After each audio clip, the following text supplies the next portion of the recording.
All right, so the episode of Will It Live Again. Let's get this Albert Lee Camp stove wrap back together and get some fire coming out of it. I'm not a pyro. I don't like fire. Yeah, to be honest with you, I'm still a kid. Kids like to play with fire, right? That's why we do these part of it. Yeah, I like to restore this stuff, but fun of getting the fire. All right, so let's flip the camera around here. My next project is we're going to put the tank back together. Actually, try to get some fire coming out of it. So flip the camera around. Here we go.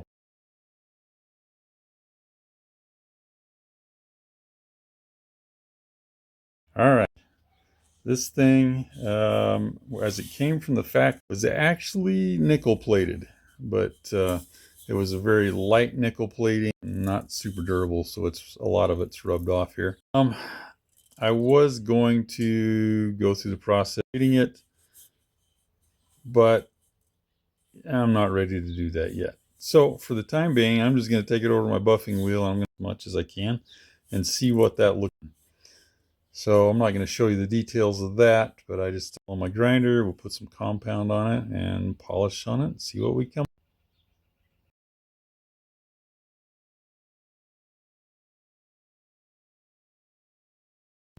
There we have it. A little bit of shiny going on. It's obviously not as shiny as replated it. It still looks pretty cool, and it preserves the patina of the age of it. So that's where I'm going to leave it. Next, we'll start reassembling it here. Take too much effort. I've got all the parts clean in the bowl right there, so we'll start putting them back together. Let me get the camera on the tripod.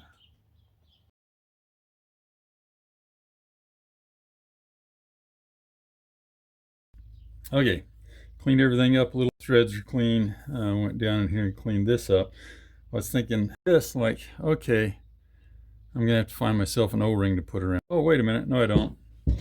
Anytime you have a tapered this in brass, those are the sealing surface. So there is a matching taper down inside of here, which you probably can't see on the camera. But those tapers, when they are cinched down, are designed to each other. And that, as you put that down in there, and then there's also, don't forget, there's a little wrench that came with the stove. That's part of its purpose, is to, once you fill that up with fuel, you can wrench and just give it a little extra push there, and that makes that seal work correctly. You don't want to over-tight. It needs to be snugged up, probably, unless the tapers is damaged. Okay, so that has our filler in. There's your pump access. You open that up, put the pump in there, and pump your pressure up. Open that up. There you go. And then once you get pressure in it, you tighten that back down. That seals the pressure in it, keeps the thing holding air. Now, we've got to put our valve on, and I'm not sure which direction it's supposed to. Maybe we'll put it back on there and it will tell us. How's that? Some thread sealer on those threads. Here, I like to use this stuff. It's theoretically what they used at the factory when the things were new, at least on the Coleman ones.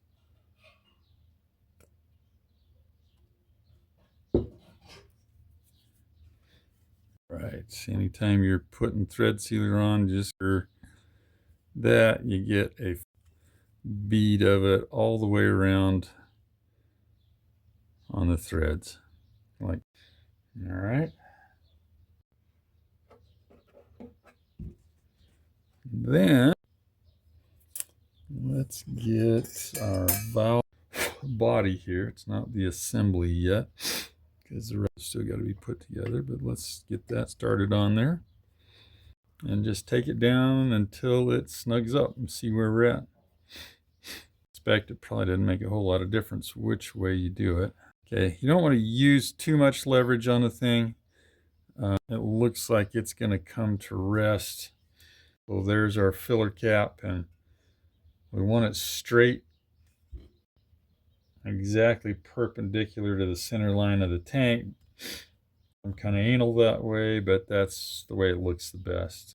I'm sure it's not going to affect the functionality of it, but there. So we get that set in there like that. And then our thing is to, will that fit on there? Hey.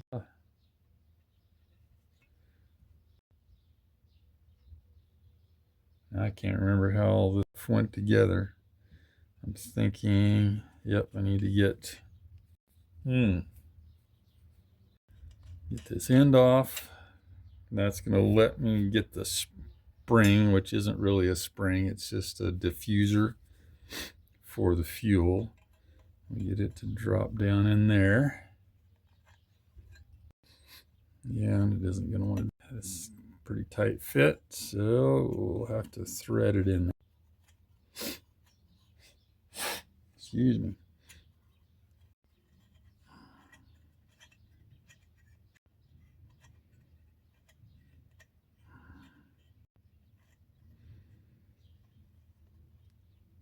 And there it gets stuck. Let's see.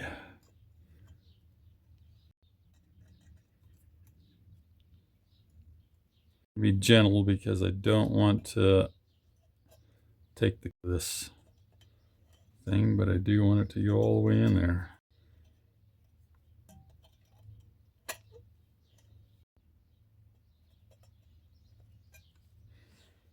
There. All right, with that in place, now we can back on there, making sure you look through there and you should be able to see daylight through it because they don't have a very big orifice in them. That on, and that doesn't fit. Let's wrench. Tighten that up like so. That should allow us to get the valve into place. It's been sitting for a while, so you gotta make sure we get it on there.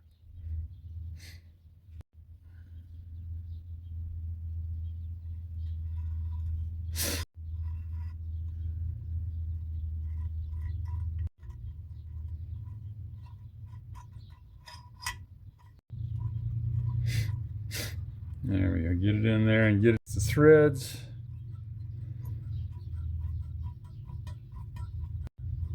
And get her cranked all the way into place.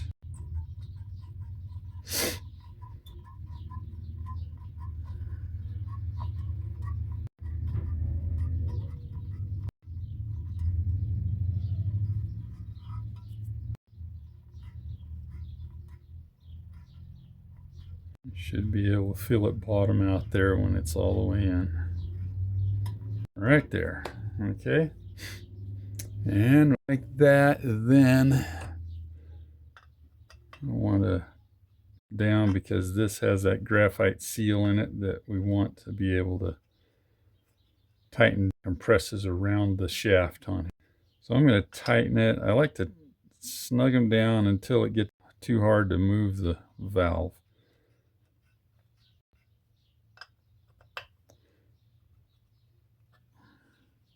That got harder, so I'm going to leave it and see if it leaks. If it doesn't leak, then we won't worry about it. So, okay, I think that's got us all reassembled.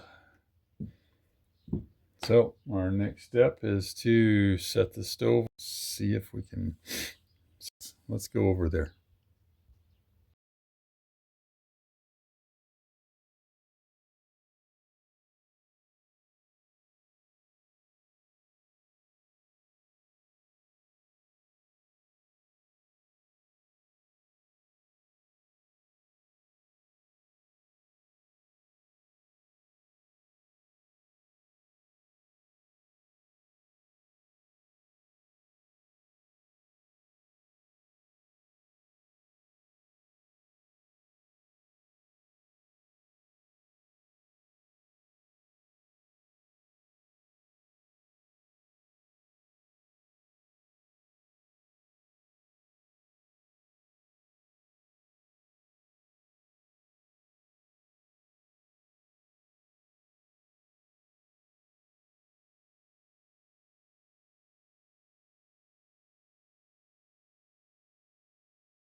All right, so we got our stove opened up here. Again, I've got it sitting because that lid right there is in it, wants to fall down, or with the grates. All right, so putting these things together, you can see that flat edge of the brass fitting there. That has got to engage hole right here. So we're going to stick it in there, and that goes in. This has got 2 or 3 things in here. We've got to pull this over the top of it. We have to get the tip to the hole in the burner, and we have to engage there. So let's go for the tip in the burner. This drop down into the slot, and then pull over it like that. And voila, we have finished. Ta-da. Yeah, and that's a good, keep your paint nice, just like that. That's the way she sits, just like that. Very cool. All right, let's pull the top and the wind wings. Stoves are not meant for one-handed pull.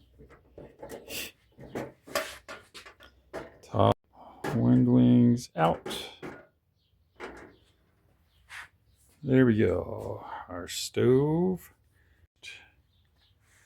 Yes. Okay. Only thing we have to do at this point now is see if it actually works.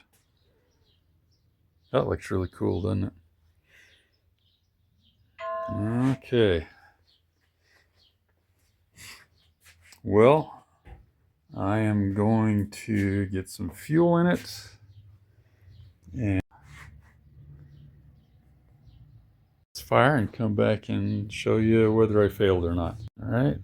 I want that valve closed. It's kind of cool how that can come out here, but slides back in if the valve's actually open, which is interesting. So that's why you your fire first before you can go home. So that's the closed position. Got to be slightly open in order for that handle to go back in there all the way. So there we go. Awesome. I'll get some fuel in this thing and we'll see how she goes.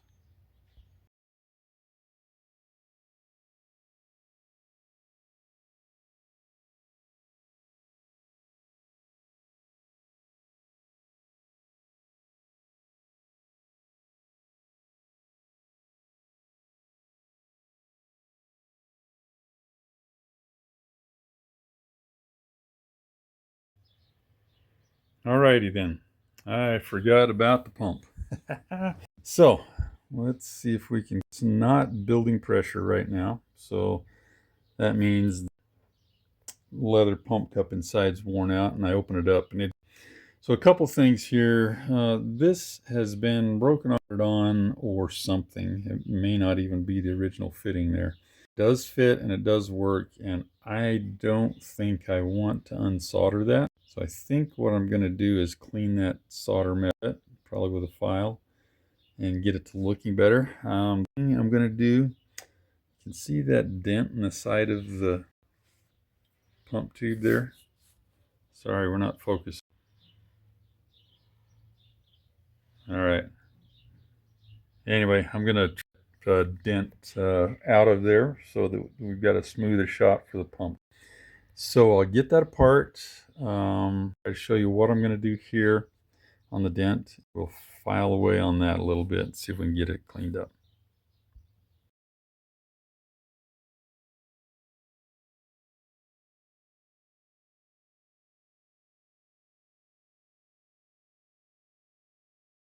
Okay, I wanted to show you how to go dent out of a cylinder like this. It's not super difficult. I mean, we're not after perfection here. Lessen the impact of that dent as the slide's going up and down it. Get yourself a solid round bar of some kind like that in your vise, and then you're going to slide to where you get your dent now to where it's backed up by the thing in there, and then just gently start tapping it.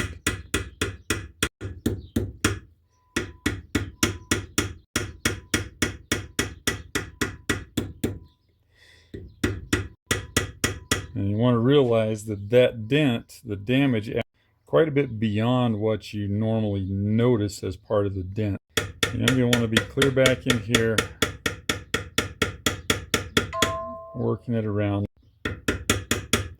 And on the ends of your dent and work towards the middle, that's going to help too.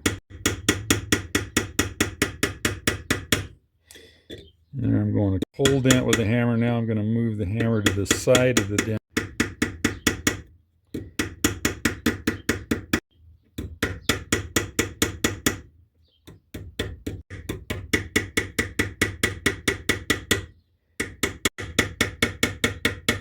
You notice I'm not hammering hard on it. That pretty well got it. It's actually good enough now that I can't see it now that it, well, I like that. I'm sure if I tried hard enough, like, what was that? Actually, I think that's where I'm not feeling it. So anyway, it'll probably show up when we clean polish it some, but that got accomplished on that one. All right. So the next thing now, we filed that solder so that it looks a lot in there instead of just a ragged, jagged. So we'll work on that as we're polishing things, and it's not going to be perfect, but it up to some degree. Then we probably need to clean this out with carburetor cleaner just to get the oil out of it. You know what? There's a little bit of a dip right there. Can you see that? It's coming up right here. Let's just gently, because we have gently try to tap that back down. I don't know if we will actually come there, but I don't want to damage that so that the threads won't screw on. Well, it didn't do what I hoped it would. Try one more thing here.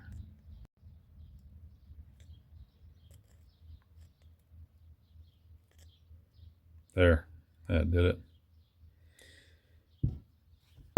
Yeah, okay, now we're in business. We'll clean that out. We'll put a new pump cup on the pump. Look how mangled that one is. So we'll put a new pump cup on there and fill it up, polish it, put it together. Should have us back in business.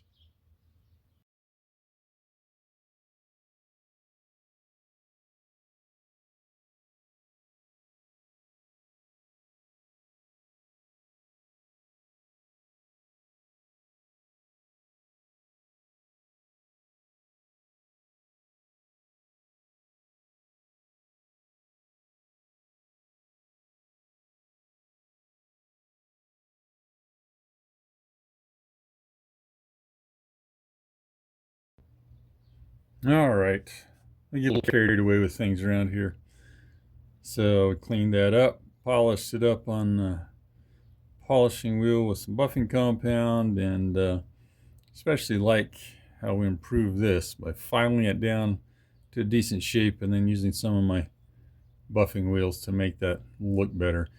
Yeah, we're still crooked, but I'm okay with that. Like I said, I don't want to take that apart and resolder it. I don't know what's under there. Probably isn't a big deal, but I don't want to mess with it. All right, we also polished the screw top section of the pump handle itself. Put ourselves a new leather pump cup on there and dipped it in some oil, let it soak for a while. We'll put some more on it here. And now let's put this thing together.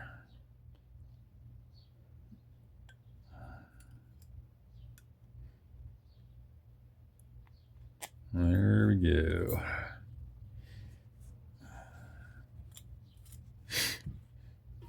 All right. Screw our cap down on there.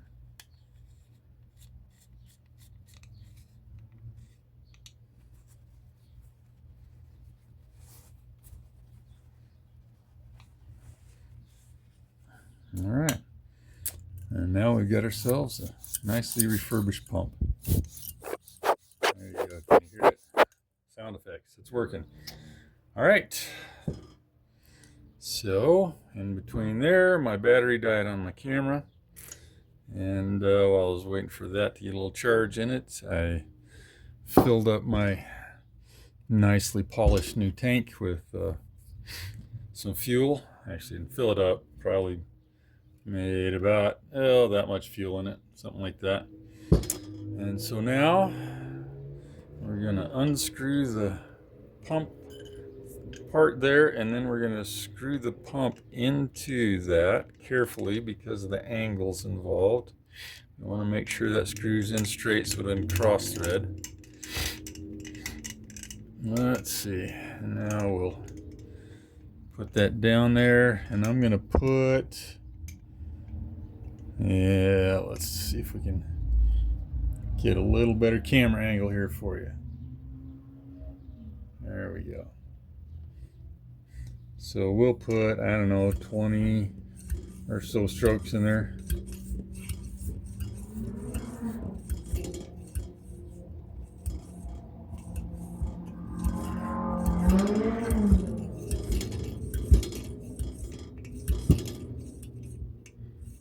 Yeah, that quit building pressure there.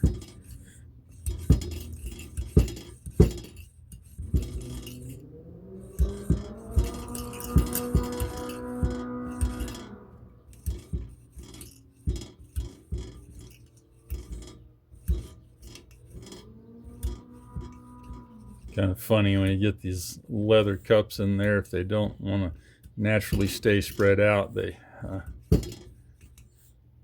can collapse and let air escape by them. But if you get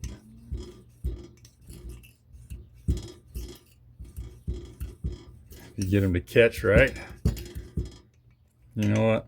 I'm tired of fighting that. I'll unscrew it.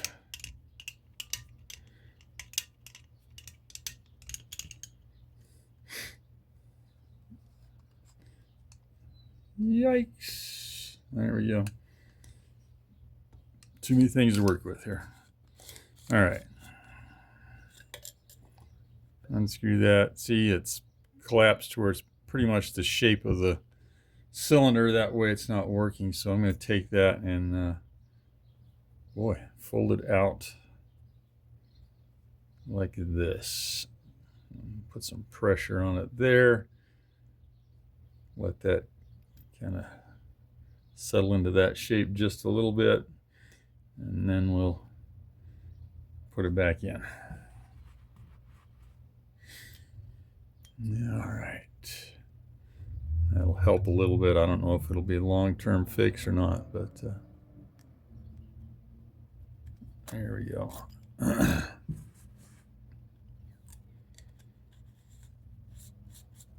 The nice thing about these old style pumps is you can disassemble them and take care of that just with no special tools or anything.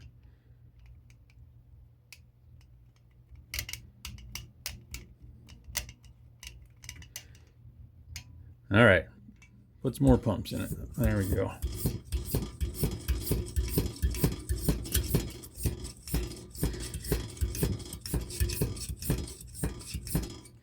Well, that's about 20 pumps. So while we're unscrewing this, we're also screwing the one-way check valve stopper down in there.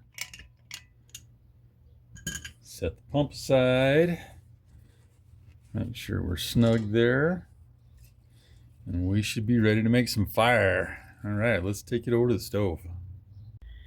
Okay, got her into position there. Now, I always like to preheat my generators and everything with a torch to keep it so that we get vaporized fuel in there rather than liquid fuel. So I'm going to heat this generator. I'm going to heat this cast iron manifold there, and then we'll turn some fuel onto it.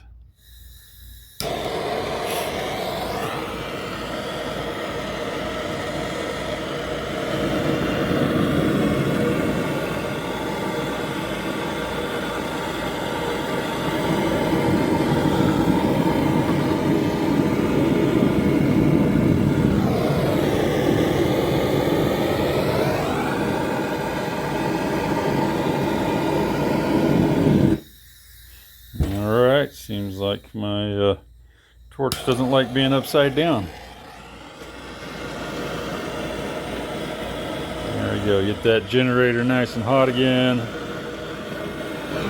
Now let's put some fuel in there. See what happens.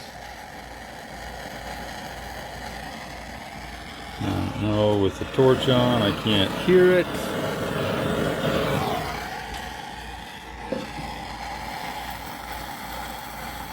There we go. Now I can hear it. Woohoo! Fire! Pyro time. Yeah. That is pretty dang nice flame right there. Okay, we'll let that run for just a little bit to heat up that generator. Good. It probably is fine right there. Then we can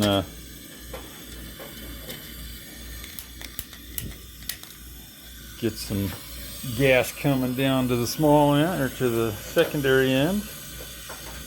There we go. And we have a functioning stove, folks. Ha-ha! Score! Alright, put the parts down in place.